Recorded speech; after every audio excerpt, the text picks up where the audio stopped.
اللہ اکبر اللہ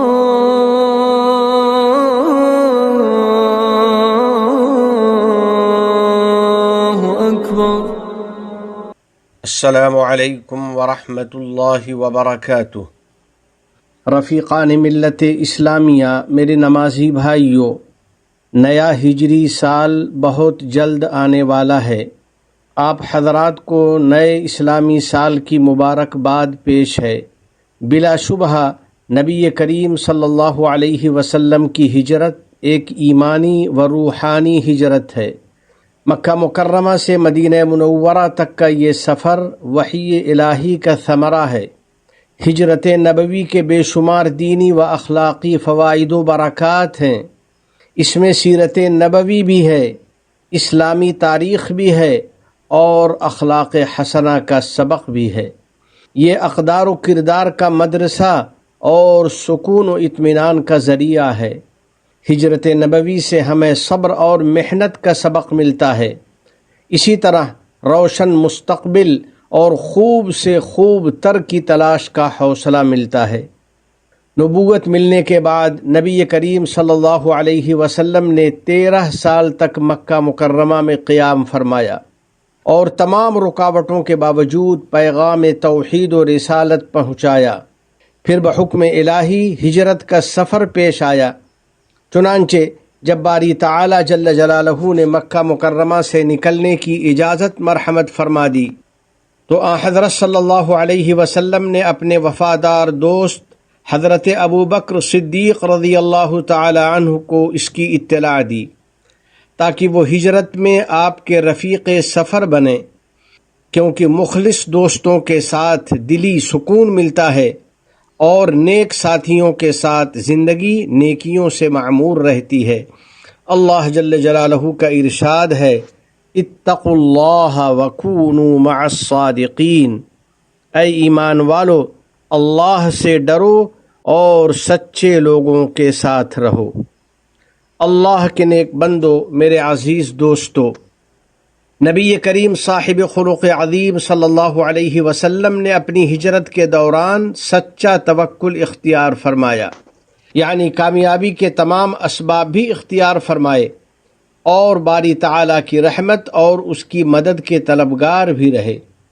چنانچہ جب حضرت ابوبکر صدیق رضی اللہ تعالیٰ عنہ کو یہ محسوس ہوا کہ دشمنوں نے ہمیں گھیر لیا ہے اور انہوں نے گھبراہٹ میں نبی کریم صلی اللہ علیہ وسلم سے عرض کیا کہ اگر ان میں سے کوئی بھی اپنے قدموں کی طرف نگاہ ڈالے گا تو وہ ہمیں ضرور دیکھ لے گا، تو ایسے مشکل حالات میں نبی رحمت للعالمین صلی اللہ علیہ وسلم نے اپنے رب پر مکمل اعتماد کیا اور اس کی رحمت و حفاظت پر یقین کامل کے ساتھ ان سے فرمایا، ما ظنک باثنین اللہ ثالثہما، ابو بکر ان دو کے بارے میں تمہارا کیا خیال ہے؟ اللہ تعالیٰ جن میں کا تیسرا ہے۔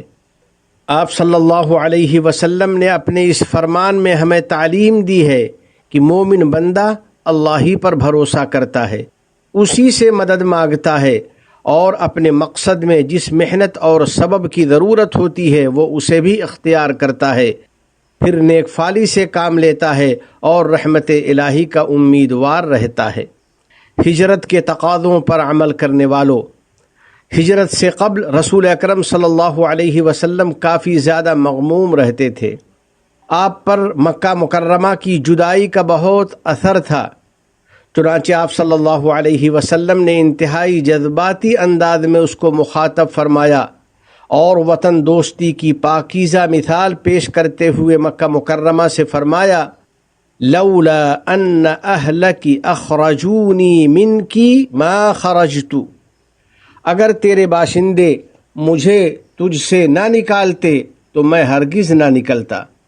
نبی کریم صلی اللہ علیہ وسلم نے مدینہ منورہ کی طرف ہجرت فرما لی تھی اور جسمانی طور پر آپ مکہ مکرمہ سے جدا ہو گئے تھے، مگر قلبی طور پر آپ کبھی اس سے دور نہیں ہوئے، بلکہ آپ کا دل برابر اس کو یاد کرتا تھا، یہاں تک کہ پھر بعد میں آپ صلی اللہ علیہ وسلم نے مکہ مکرمہ کا سفر فرمایا۔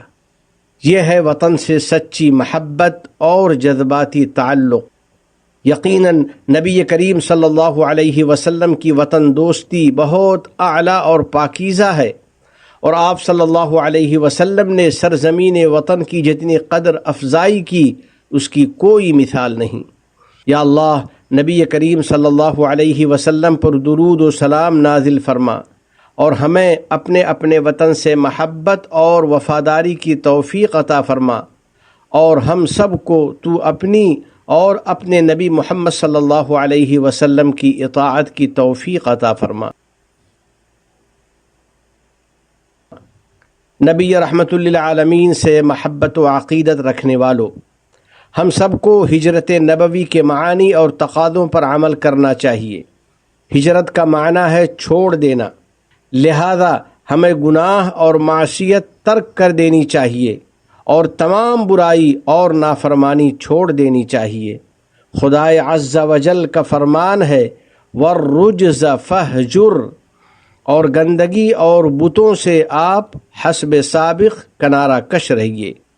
اسی لیے سرور کونین صلی اللہ علیہ وسلم سے جب دریافت کیا گیا کہ کون سی ہجرت سب سے افضل ہے، تو آن حضرت صلی اللہ علیہ وسلم نے ارشاد فرمایا ان تہجر ما کرہ ربک عز وجل، تم ان تمام چیزوں اور کاموں کو چھوڑ دو جو تمہارے رب عز وجل کو ناپسند ہیں فرمائے، اور اس کے عوام اور یہاں مقیم افراد کو کامیابی اور سعادت مندی عطا فرمائے۔